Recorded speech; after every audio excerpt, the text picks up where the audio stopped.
நாங்கள் இந்த மேட்ரிக்ஸ் என்ற சீரீஸ்ல மூன்றாவது கேள்வி பார்ப்போம். அதாவது என்ன சொல்லப்படுது, எங்களுக்கு A, B, C ஆகிய 3 தாயங்கள் தரப்பட்டிருக்கு. அவன் முதலாம் பார்க்கிறான் AB இந்த பெருக்கத்தை வந்து X இன் சார்பில் காண்க. நீங்க X இருக்கிறார், கட்டாயம் செய்ய போகுது X இந்த சார்பில் காண கிடைக்கிறான். A வார X வார அதை கட்டாயம் காண கிடைக்க என்ன செய்ய போகுது X இன் சார்பில் காண்க.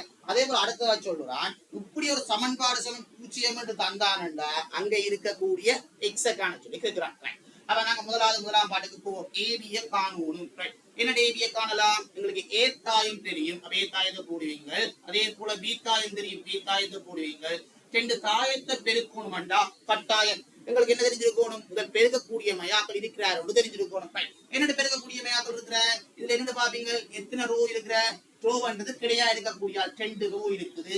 நிலைக்குத்தா 2 குளம் இருக்கிற இவருக்கு பார்த்தோம்னா 2 ரோ இருக்குது, 2 கோலம் இருக்குது. அப்ப 2 தாயங்கள் பெருக்கப்படணும்டா கட்டாயம் இங்கால பின்னுக்கு இருக்கிறவரும் அங்கால முன்னுக்கு இருக்கிறவரும் சமனா இருந்தா மாத்திரம்தான் எங்களுக்கு தாயம் செய்ய போது பெருக்கப்படும். அப்படி பெருக்கப்படிக்க எங்களுக்கு விளையிலா வர வேண்டிய தாயம் என்னவா இருக்க, முதலாவது தாயத்துல முன்னுக்கு இருக்கிறவரும் 2வது தாயத்துல பின்னுக்கு இருக்கிறவரும் எங்களுக்கு விளையிலா நாங்கள் காண வேண்டிய தாயமாக இருப்ப.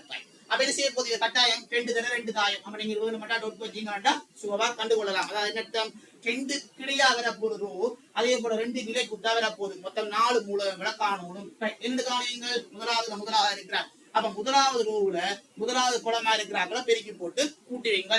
2 தடவை 2 4 இங்க வரைக்கிறீங்கடா 4 + x வருவார்.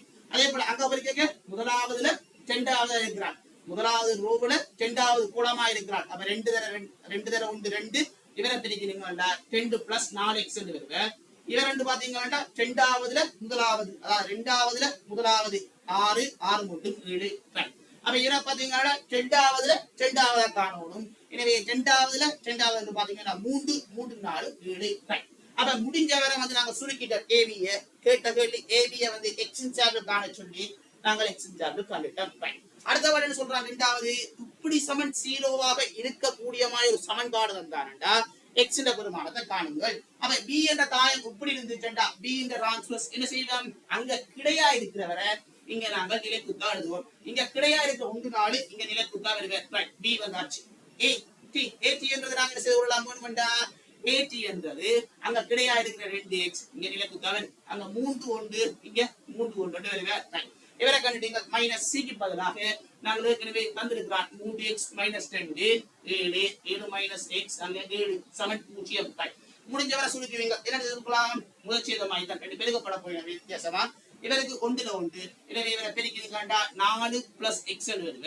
இவர் 2 பாத்தீங்கன்னா 6 1 7 வருவ. இவர் 2 பாத்தீங்கன்னா 2 இங்க 2 + 4x வரும். இங்க பெருக்கினீங்கன்னா 3 4 7 வருவ. இவர்ல இருந்து கொண்டு இவரை நீங்கள் சுருக்க வேண்டும். இவரை சுருக்கினீங்கள் என்றால் எங்களுக்கு விளைவாக 0 மட்டும் தந்திருக்கிறான். எங்களுக்கு தெரியணும், இங்கால பக்கம் இருக்கிற ஒரு தாயம் அங்கால பக்கம் இருக்கக்கூடிய ஒரு தாயத்துக்கு தான் சமனாக வரணும்.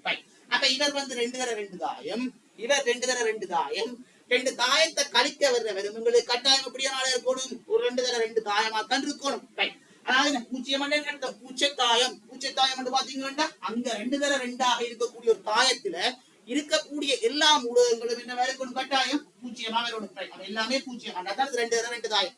அவன் முடிஞ்சவரை நாங்க சுருக்குவோம். இவரை சுருக்கினீங்கன்னா இவரை சுருக்கினீங்களா எங்களுக்கு எக்ஸ்ல 3x கழித்தீங்களா -10x வருவ. 4 2 போச்சா 2 7ல 7 போச்சா 0. இங்கே 0 வருவ.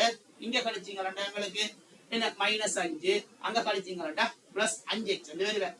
இவர் வந்து எங்களுக்கு திருப்பி என்ன 0 0க்கு சமனாக இருப்பேன். அப்ப இதுல இருக்கக்கூடிய என்ன செய்யலாம், முதலாக இருக்கக்கூடிய மூலகம் அங்க முதலாக இருக்கக்கூடிய மூலகத்துக்கு சமன் பாப்பீங்க. அதாவது -10x + 2 வந்து 0க்கு சமனாக இருந்துச்சுண்டா x வந்து எங்களுக்கு உண்டாக இருக்கு. வேணுமென்றா நீங்கள் இவர் சமன் இவருக்கு எடுத்தீங்களாலும் அதே ஒரு தான் பெரும். வேணுமென்றா செய்து பார்த்து கொள்ளலாம். அப்ப ஒரு யோசிக்கலாம், பாட்டு தந்துட்டு 2ஆம் பாட்டு இப்படி வந்தவன் நேரடியா இவரை கேட்டுக்கலாம் தானே என்ற ஒரு கேள்வி வரலாம். அப்ப நாங்க வேணுமெண்டா இந்த கேள்வியை ஒரு ஆள் என்ன செய்யலாம், வேற விதமாகவும் கையாண்டு இருக்கலாம். என்னென்று வேற விதமா கையாண்டு இருக்கலாம் என்றா எங்களுக்கு தெரிஞ்சிருக்கணும். ஏபி இந்த ரான்சஸ் என்ன சமனா இருப்ப, ஏபி இந்த ரான்சஸ் என்று பாத்தீங்கன்னா பி ரான்சஸ் இன்டு ஏ ரான்சஸ்க்கு சமனாக இருக்கும். அப்ப வேணுமெண்டா இவருக்கு பதிலா ஒரு ஆள் எப்படி போட்டிருக்கலாம், இவருக்கு பதிலா வேணுமெண்டா நான் ஐடியா மட்டும் சொல்ல போறேன். ஏபி இந்த டிரான்ஸ்வர்ஸ் இவர் வந்து யாருக்கு சமனாக இருப்பார், பி டிரான்ஸ்வர்ஸ் ஏ டிரான்ஸ்வர்ஸ் மைனஸ் சி க்கு சமனாக இருக்கு. அப்ப ஏபி இந்த டிரான்ஸ்வர்ஸ் அதுக்கு தான் நீங்க முதல்ல ஏபி காரணம் சொல்லியிருக்கிறார். அப்ப ஏபி என்ன இவர், நீங்க பாருங்க ஆறுதலா சுருக்கி கொண்டு வந்தீங்கன்னா நேரடியா இந்த ஸ்டெப்புக்கு வந்திருப்பீங்க. பாருங்க இவரை வந்து கிடையா இருக்கிறவரை நிலைக்குத்தா எழுதணும், இங்க கிடையா இருக்கிறவரை நிலைக்குத்தா எழுதினீங்கன்னா இவர் வருவர் மைனஸ் சி, அங்காலெல்லாம் ஒரே மாதிரி தான். அதாவது ஒரு ஸ்டெப் குறைஞ்சிருக்கு. அதாவது முதலாம் பாட்டு பயன்படுத்தி இருக்கணும். பொதுவா வந்து இப்படியான கேள்வி கேட்டாங்கன்னா நாங்கள் முடிஞ்சவரை மேக்சிமம் என்ன செய்யலாம், முதலாம் பாட்டை பயன்படுத்த வேண்டும். அப்ப இவர் தான் மூன்றாவது கேள்விக்கான எங்களுக்கான விடையாக இருப்பார். சரி, அப்ப இவர் வந்து கேள்வி எங்களுக்கு மூன்றாவது கேள்விக்கான இதாக இருப்பார். சரி.